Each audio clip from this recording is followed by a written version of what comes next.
Buenos días, buenas tardes, sean todos bienvenidos a esta capacitación online.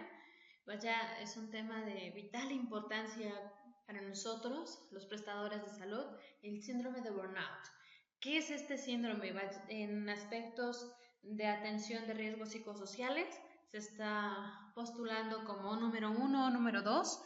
Entonces, ¿qué es lo que hace importante a este síndrome? O síndrome del gran quemado. Ok, comencemos. Realmente este síndrome fue descrito por primera vez por un psicoanalista, el Dr. Herbert Fromberg, en 1974. ¿Qué hizo? Bueno, él decidió observar a algunos profesionales de la salud que pedían mucho en su idealismo y también en la simpatía hacia los pacientes. Entonces, por aquí ya vamos viendo que tiene que ver con, número 1, atender gente que atiende gente. Entonces, por ahí va. Ya posteriormente a que lo analiza, dice, tiene que ver algo que está extraño. Entonces lo describe como un conjunto de síntomas médico-biológicos y psicosociales inespecíficos que desarrollan una actividad laboral como resultado de una demanda excesiva de energía. Entonces, al ver ese agotamiento excesivo que tenían estos médicos profesionales de salud, al observarlo, decide definirlo de esta manera, con la descripción. Sin embargo, no se quedó ahí. De 1974 a 1977 comienzan a estudiarlo más y resulta que tiene que ver con el desgaste profesional. Por lo tanto, deciden estudiar situaciones como el estrés y la fatiga crónica también aparecen. Se ven sumamente relacionados, pero más adelante del tema veremos que son distintos y cómo diferenciar el estrés de burnout y también el estrés de la depresión y de la ansiedad, ¿ok? Bueno, ¿qué es? Una respuesta extrema al estrés crónico originado en un contexto laboral. Este genera repercusiones de índole individual, pero también el aspecto organizacional. ¿Por qué? Porque el individuo trabaja en un lugar y por ende de tipo social. De los 80 a los 90 comenzó la conceptualización, análisis, técnicas e incluso programas de prevención. Actualmente se sigue en estudio. En el 2001 la OMS fue cuando le dio mayor importancia. El concepto como tal tiene que ver con una respuesta al estrés crónico en el trabajo. Esto a largo plazo y de tipo acumulativo, con consecuencias, por ende, negativas hacia el individuo y también hacia la organización. Tiene peculiaridades muy específicas en áreas determinadas de trabajo, como aspecto profesional, voluntario y o doméstico. Entonces, quedamos que el burnout es un estado de agotamiento emocional provocado por un proceso de estrés crónico acumulativo. Es decir, tiene que ver con estrés y con desgaste.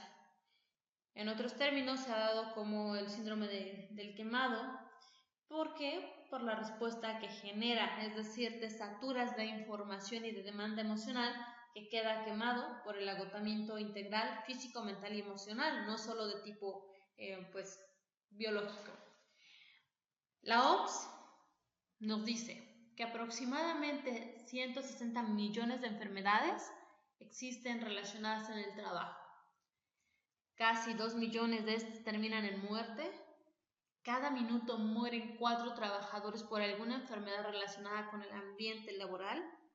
4% del Producto Interno Bruto a nivel mundial representan las enfermedades por agotamiento laboral y 2.250 horas en promedio laboran mexicanos durante todo el año. ¿De acuerdo?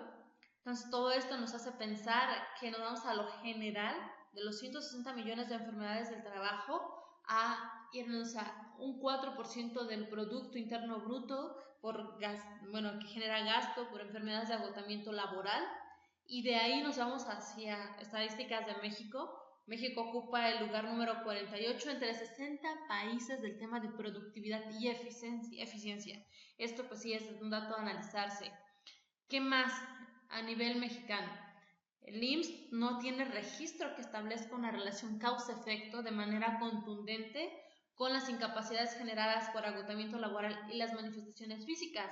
¿Por qué? Porque no se ve como un riesgo psicosocial totalmente enfocado y por lo tanto no se le da el tratamiento oportuno.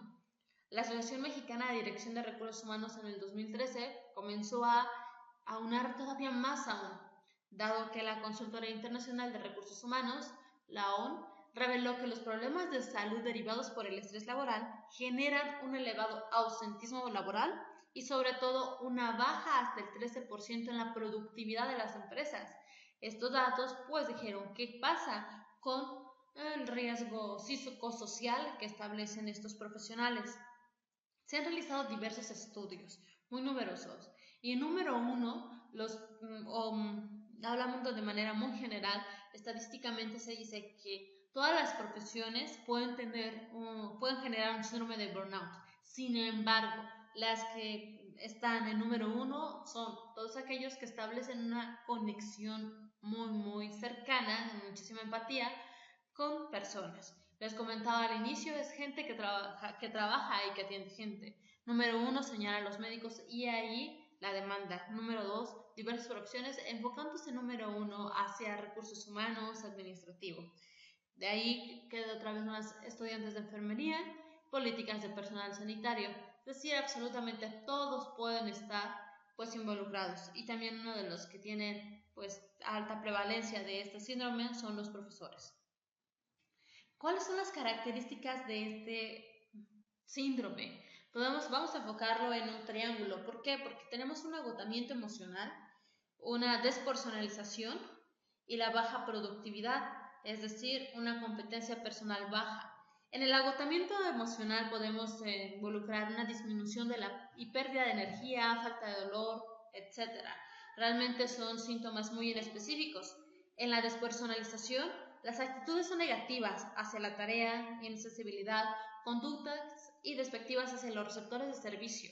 Generamos una despersonalización y la baja productividad o una competencia personal baja ante la evaluación del propio trabajo de forma negativa, identificar errores, siniestralidad, etc. Por lo tanto, genera una reacción de alarma que esto va a dar un desequilibrio ante los recursos y las demandas del trabajo, va a generar también con esto una resistencia, es decir, el cuerpo se ajusta al factor de estrés y posteriormente un agotamiento por la continuidad de la tensión que llega a quemarse el individuo. Las causas son diversas. A nivel personal, desde la potencia motivacional, las expectativas y necesidades personales, el tipo de personalidad. Aquí veremos que es más enfocada hacia personalidad tipo beta, por ejemplo, tipo B, la formación recibida, la conciencia del propio rol, y aquí se está relacionando con la familia, con la sociedad, es decir, el contexto sociocultural es un pilar vital en este síndrome y el modo de manejar conflictos también.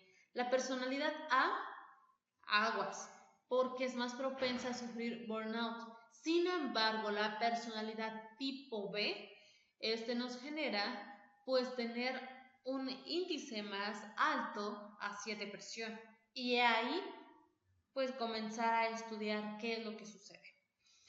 La personalidad tipo B, únicamente como dato, es definida en 1957 por el norteamericano Meyer Friedman y Ray Rossman, en ver que existen dos líneas principalmente. Tipo A, que es el pico de adrenalina al máximo, podemos decir así. Tenemos ahí el hámster trabajando mentalmente a todo lo que da. Y un tipo B más lenta, más introvertido hasta cierto punto, más pensativo para poder ejecutar alguna actividad. Y todo esto genera que el nivel profesional se relacione con la naturaleza del trabajo y de esto generar pues un factor de riesgo psicosocial que nos lleva a un síndrome burnout.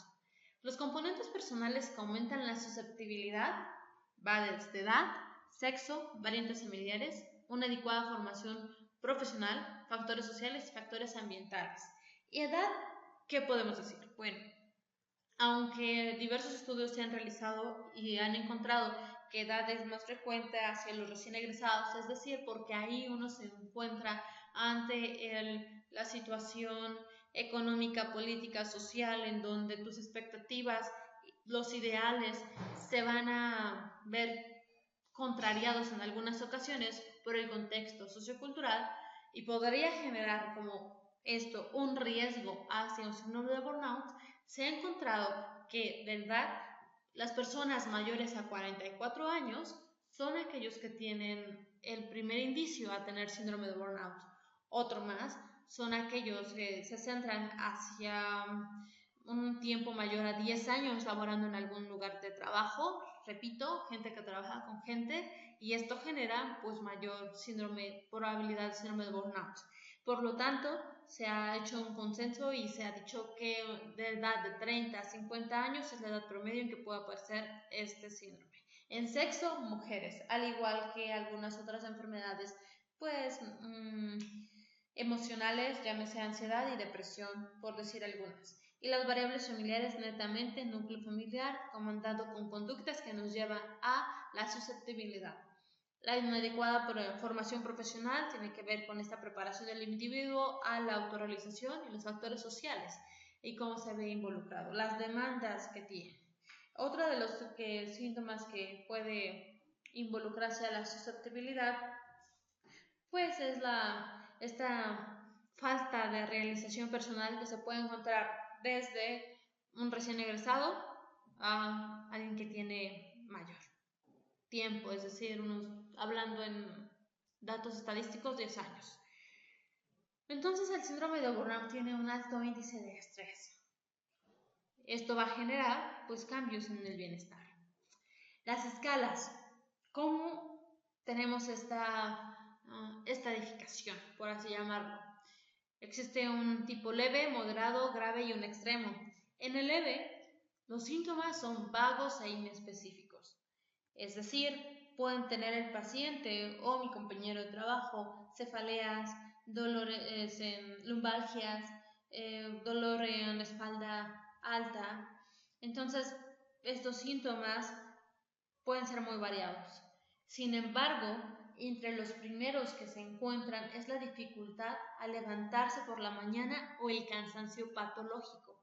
En el moderado ya pueden existir más síntomas específicos como insomnio, déficit de atención, automedicación. Y aquí pues sí se tiene que tener mucho cuidado porque se puede generar que esté camuflajeado con un síndrome de hipocondría, por ejemplo, ¿de acuerdo? Entonces eso sí se tiene que tener mucho cuidado. En cuanto al grave, ya son más específicos. ¿Por qué? Porque se puede desde aversión a la tarea, el cinismo, ausentismo, y aquí pues genera con esto el abuso de alcohol y también a psicofármacos. Entonces puede estar muy, muy involucrado con todo esto. Y cuando ya llega este síndrome a ser extremo, aquí cae totalmente el paciente está totalmente quemado, son crisis existenciales, aislamiento, depresión, enfermedades psicosomáticas y además de, por ende, generarse una asociación con la depresión y una tendencia o riesgo al suicidio. La sintomatología podemos dividirla al mismo tiempo en dos, en síntomas psicosomáticos y en síntomas emocionales. Síntomas psicosomáticos como fatiga crónica, la cefalea, dolores musculares, osteoarticulares, insomnio, pérdida de peso, úlceras y desórdenes gastrointestinales. Y en síntomas emocionales, irritabilidad, depresión, frustración, que puede comenzar con un aburrimiento, depresión, frustración y después generar una depresión, un distanciamiento efectivo, impaciencia, desorientación, entre otras. Y los síntomas conductales, ¿cuáles podrían ser? Bueno, desde ausentismo laboral, abuso de drogas, y no solo refiriéndose hacia los fármacos, sino también hacia el café, hacia sustancias que requiere para la activación física diaria. Realizaciones interpersonales distantes y frías, comportamientos de alto riesgo, tono de voz elevado, gritos, llantos inespecíficos, dificultad ante la concentración, largos periodos de baja laboral, una disminución de contacto con el público, con los clientes, con los pacientes, aquel vendedor que tenía un récord comienza a bajar paulatinamente, o el médico que estaba en atender a los pacientes 30, 40, por decir algo, en una jornada muy acumulada en un México como el nuestro, ahora se ve deteriorado. Y por eso nos generan incrementos a los conflictos entre compañeros y una disminución en la calidad del servicio prestado, que aquí esto yo lo pondría con números rojos totalmente, las estadísticas si nos llegaran a mostrar, con letras mayúsculas y totalmente negritas y elevada el número. Entonces, todo esto que me hace identificar, bueno, me hace identificar el factor de riesgo psicosocial que puede tener el individuo, pero el individuo, ¿cuál sería el perfil vulnerable que tendría? Bueno, número 1, elevada autoexigencia, baja tolerancia a la frustración y al fracaso, necesidad de excelencia y perfección, necesidad de control, sentimiento de omnipotencia. Este es el síndrome del Mesías, recordemos, el pensamiento de solo yo y nadie más, es decir, un ego pues muy alto, las relaciones familiares empobrecidas, falta de tiempo a entrenarse y una baja actividad física son de los principales.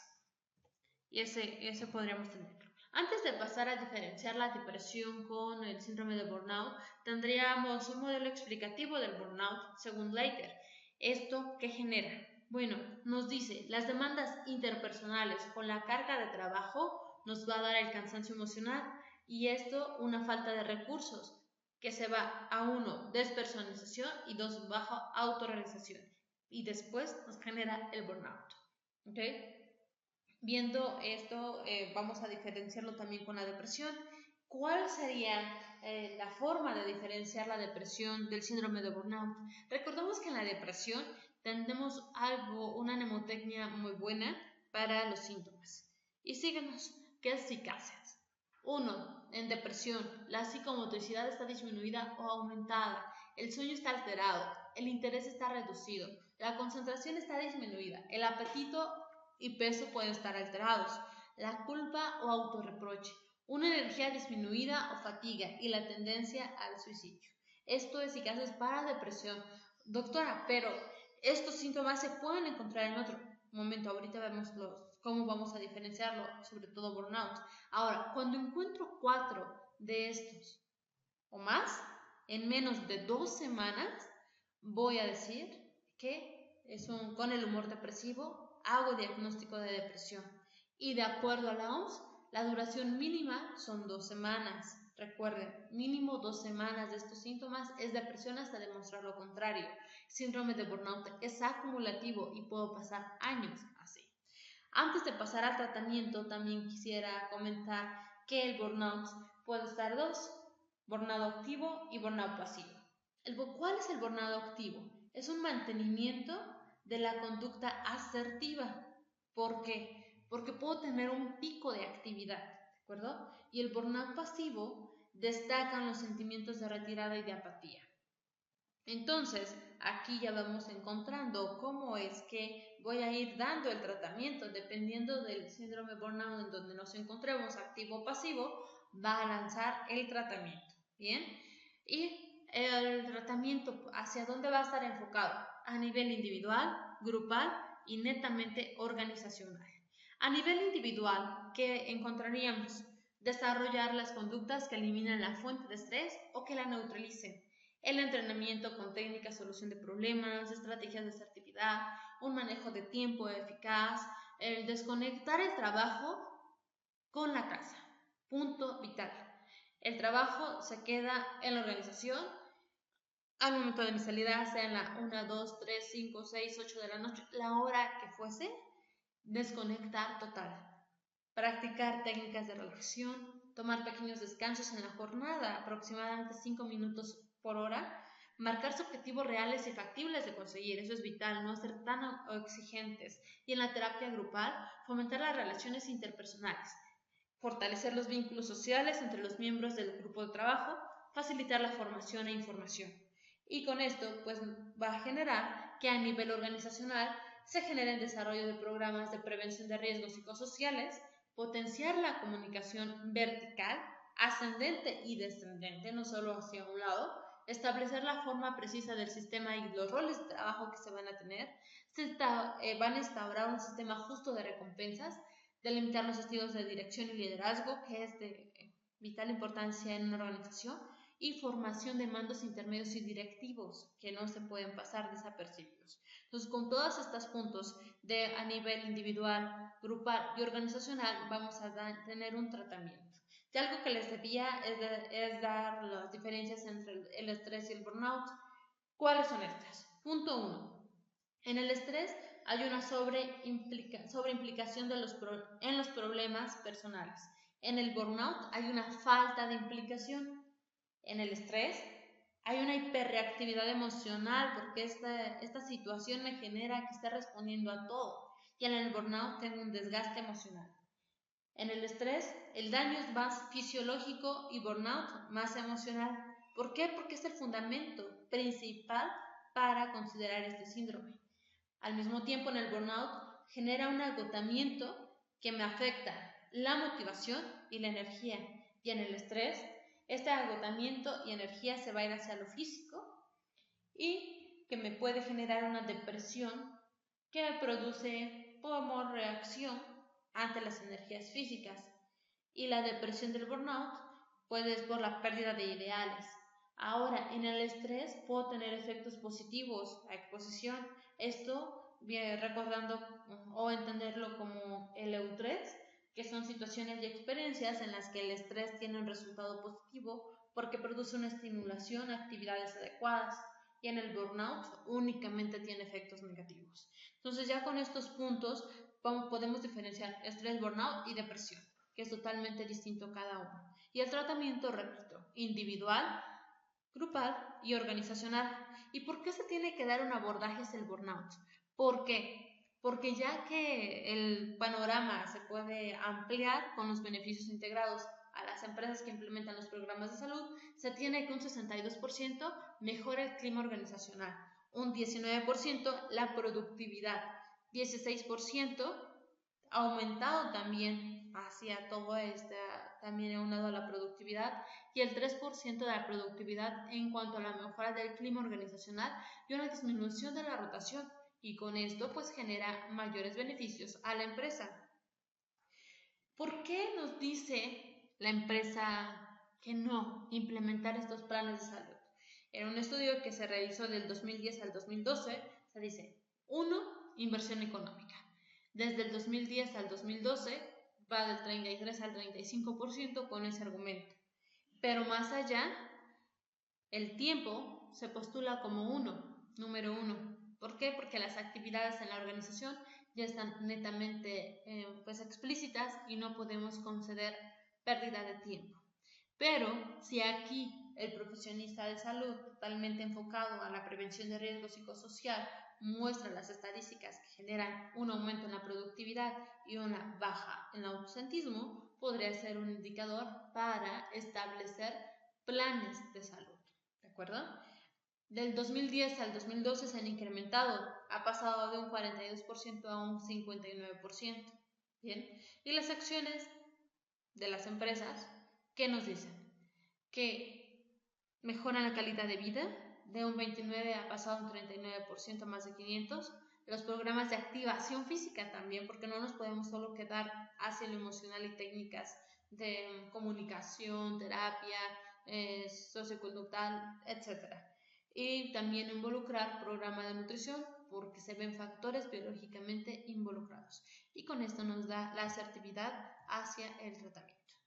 Por ende, nos vamos a enfocar a una prevención, tener una visión idealista, realista de la futura ocupación y proyectos a desarrollar. Y se tienen que plantear los objetivos a corto o mediano plazo de una manera razonable y sean gratificantes para todos y para nuestra labor. Bien, entonces con esto vamos a decir, vamos a mejorar las habilidades sociales, delegar tareas, solucionar problemas de trabajo, ser asertivos, organizar y administrar perfectamente el tiempo. ¿Para qué? Para desarrollar una fortaleza interior y controlar las emocionales, y también en el aspecto social, además de aprender técnicas de relajación y ejercicio, aprovechando al máximo los momentos fuera de trabajo pero aquí yo también pondría dentro del trabajo, porque eleva nuestra autoestima. Y con esto organizar y ordenar todo en el ambiente laboral y separar netamente siempre situaciones personales a la hora de realizar el trabajo y evitar sentimientos de frustración. Ante todo ello, vamos a poder dar una mejora laboral, pero sobre todo el cuidado de la salud. ¿Bien? ¿Y qué tenemos que recordar? Un buen trabajador debe procurar implicarse profesionalmente, aunque nunca de forma emocional y personal, si quiere evitar quemarse.